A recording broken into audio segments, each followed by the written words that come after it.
Assalamualaikum warahmatullahi wabarakatuh. Selamat malam, salam sejahtera bagi kita semua. Kembali lagi bersama gua, Fajar Sidik, di acara yang paling kece, Seni Pasar Modal tentunya. Edisi 28 Mei 2021. Selama kurang lebih 30 menit ke depan, gue bakal nemenin lu ngebahas apa aja sih yang terjadi di IHSG pada hari ini. Apa yang menarik pada hari ini. Apalagi hari ini atau hari Jumat merupakan hari terakhir di bulan Mei 2021. Kira-kira akan seperti apa Jumat depan, yaitu awal pertama di bulan Juni. Itu cukup menarik untuk ditunggu. Oke, perdagangan bursa kali ini seperti apa? Yuk check it out.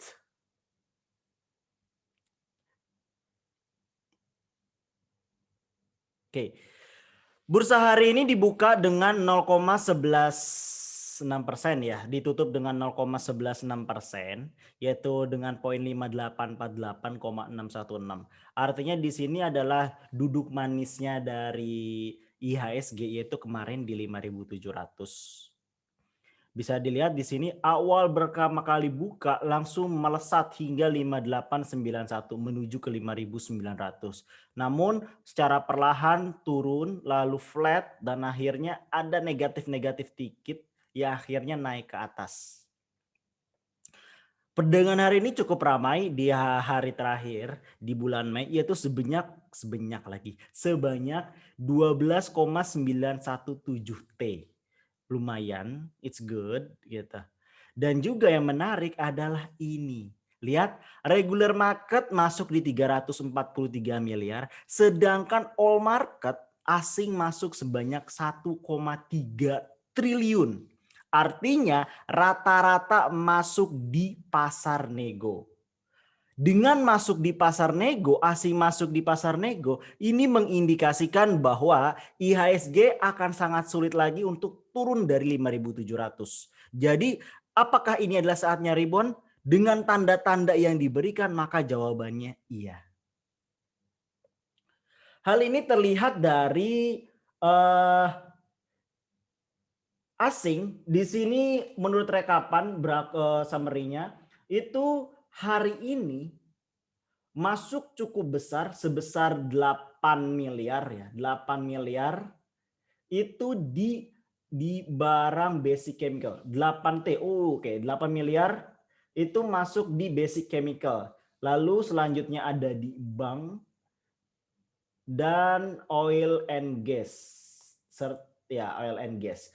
Jadi masuk di ketiga itu wireless juga ya. Jadi masuk di basic chemical, banks, wireless, telecommunication, oil and gas. Masuk di perdagangan bursa hari ini. Artinya duit 1,3 T itu artinya ada sekitar 1 T itu lari ke basic chemicals serta lari ke bank di mana porsi basic chemical lebih tinggi. Jadi basic chemical, bank, serta wireless, dan oil and gas. Kenapa keempat emiten ini? Karena empat emiten ini di mana basic chemical jelas sangat berhubungan dengan oil and gas. Dan bank itu akan berkaitan dengan basic chemical. Kenapa? Karena bank adalah sumber dana, income dan outcome-nya dari sana gitu. Kesehatan suatu perusahaan, suatu kondisi ekonomi di dunia ataupun di Indonesia satu negara sendiri itu bisa tercermin dari seberapa sehatnya bank kayak gitu. Ini cukup menarik bahwa bisa dilihat value-nya itu di mana retail lebih banyak menjual dan ditangkap oleh yang namanya asing. Nih lihat nih, dijual paling banyak dari D domestik 9T dan ditangkap oleh asing sebanyak 4,9 T. Nah, ini adalah salah satu reviewnya dari IHSG itu sendiri. Dan ini adalah grafik dari IHSG. Ini gua pakai garis ya. S ini adalah support 1, support 2, support 3, support 4, support 5. Ini resisten 1, 2, 3, 4, 5. Di sini gue pakai pivot point ya, indikator pivot point. Ya, agak sedikit beda lah kayak gitu. But overall sama karena prinsip dari pivot point itu di sini gue pakai prinsip dari retracement Fibonacci gitu. Jadi pullback-nya itu sama. Nah, bisa dilihat di sini bahwa dia berada di area support kedua sekarang di 5.000 berapa nih? 5.769 dan lagi menguji level resisten atau support satu yaitu di 5.891. Kalau dia tembus akan menuju level terdekatnya yaitu di 6.000. Nah, apakah kuat? Ini jadi penentu di hari Senin. Karena Selasa libur, Senin itu akan menjadi anomali tersendiri lagi gitu. Umumnya anomali tersendiri itu mayoritas adalah hijau. Itu sedikit bocorannya. Lalu yang bisa kita lihat dari IHSG itu sendiri tidak terlepas dari yang namanya top gainers dan yang namanya top loser.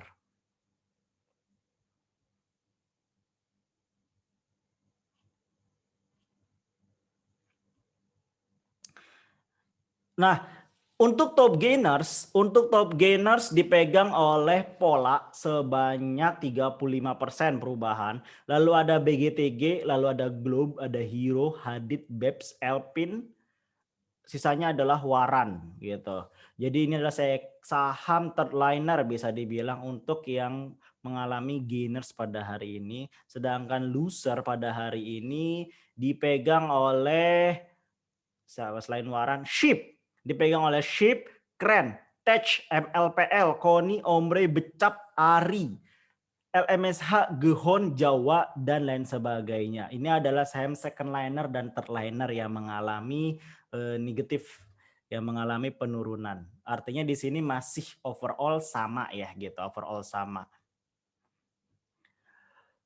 Oleh karena itu, apakah yang akan terjadi pada bursa?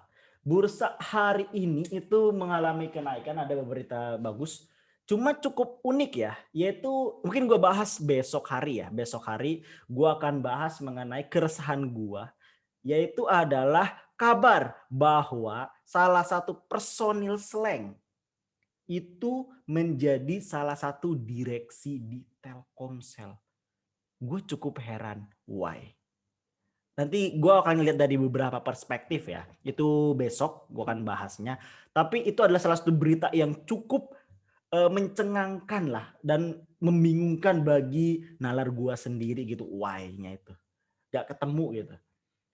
Lalu di sini ada berita tentang Morgan Stanley yang hengkang, walaupun secara langsung tidak berdampak gitu, tapi cukup untuk menghilangkan masa investor luar gitu untuk dari Morgan Stanley.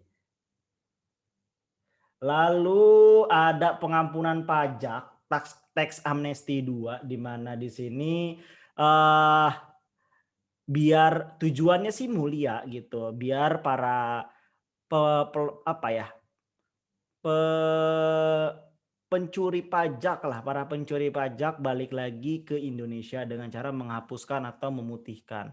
Tapi ya menurut hati nurani gua ya sedih aja terkait gitu loh. Orang kecil itu selalu di mana-mana dipajakin, makan bakso aja dipajakin. Lah ini yang udah gede, duitnya udah triliunan miliaran, itu malah diampuni biar dia bisa balik. Ya kadang sedih ya. Iya nggak salah juga sih dan ya memang kayak gitu ya. Tajam ke bawah, tumpul ke atas. Semoga itu bisa diperbaiki deh. Itu sedikit curhatan. Lalu ada yang lain yaitu adalah adanya kebijakan yang diambil oleh Garuda Indonesia untuk mengatasi krisis yang dialami. Ya ini tidak terlepas dari larangan atau setidaknya beberapa peraturan yang ketat mengenai mobilitas penduduk dan ini sangat mempengaruhi terhadap salah satu maskapai, dalam hal ini adalah Garuda Indonesia. Jadi wajar aja Garuda Indonesia itu hampir di PKPU gitu. Lalu di sini adalah kabar mengejutkan lainnya adalah yaitu salah satu emiten besar di infrastruktur tidak membagikan dividen ya. Adi kalau nggak salah tidak membagikan dividen. Sedangkan WG memutuskan bagi dividen 30,72 miliar serta rombak direksi. Lalu ada lagi berita tentang vaksin, di mana vaksin ya isu negatif lah yang digoreng gitu. Padahal itu kan baik aja selama itu sudah ada orang yang kredibilitas untuk mempertanggungjawabkan itu semua gitu. Sehingga layak untuk disebar atau dipakai. Jadi it's okay aja sebenarnya itu. Dan ini adalah perdagangan yang terjadi. Di sini bisa lihat beberapa emiten, khususnya Telkom yang kemarin itu positif, sekarang negatif. Lihat aksinya 68.000 ditahan di 3270, sedangkan ini adalah retail semua. Ini adalah retail yang beli, di sini bandar yang jual, tapi bandar udah mulai jual sedikit. Mereka tebelin di sini nih. Artinya biar retail nggak ngambil-ngambil barang lagi di harga rendah gitu. Jadi karena kenapa? Udah terbentuk gap. Ingat di sebelumnya Telkom sudah ngebentuk gap gitu. Lalu ada BMRI di mana asing cukup masuk banyak di BMRI pada perdagangan hari ini. Gitu. Ini terlihat lihat nih, dari sininya lebih banyak. Walaupun dia mengeset support resistennya di 5750 dan di 5900 gitu. Tapi ini akan masih cukup fluktuatif untuk turun untuk dari BMR itu sendiri. Sedangkan BBNI case-nya ini adalah retail, sedangkan ini bandar yang jualan. Artinya di sini masih belum ada niat untuk akumulasi. Sedangkan ini Inco masih sepi, jauh dari retail ya, belum ditarik sama bandar sama sekali. Sedangkan MDKA ini adalah retail, sedangkan ini adalah retail juga. Jadi masih sepi untuk dari Inco. Jadi rata-rata untuk emiten dari blue chip pun itu masih sepi. Jadi gajah pun di hari terakhir di hari Jumat perdagangan itu masih yang namanya menimbang-nimbang. Kenapa? Karena pengumuman dari apakah status COVID-19 itu akan meningkat atau tidak itu bisa kita terlihat mungkin beberapa hari ke depan. Kenapa? Karena tepat 2 minggu, hampir 2 minggu pasca mudik Lebaran. Dan itu menjadi kunci. Jika kasusnya tidak terkendali, amblas. Tapi kalau ternyata sesuai dengan harapan, maka ini adalah titik awal dari rebound dari IHSG itu sendiri. Oke, kurang lebih itu aja. Semoga bermanfaat. Jika ada yang ditanyakan silahkan komen di bawah. Dan jangan lupa like, share, dan komen. Gua Fajar Siddiq pamit. Bye. Assalamualaikum warahmatullahi wabarakatuh.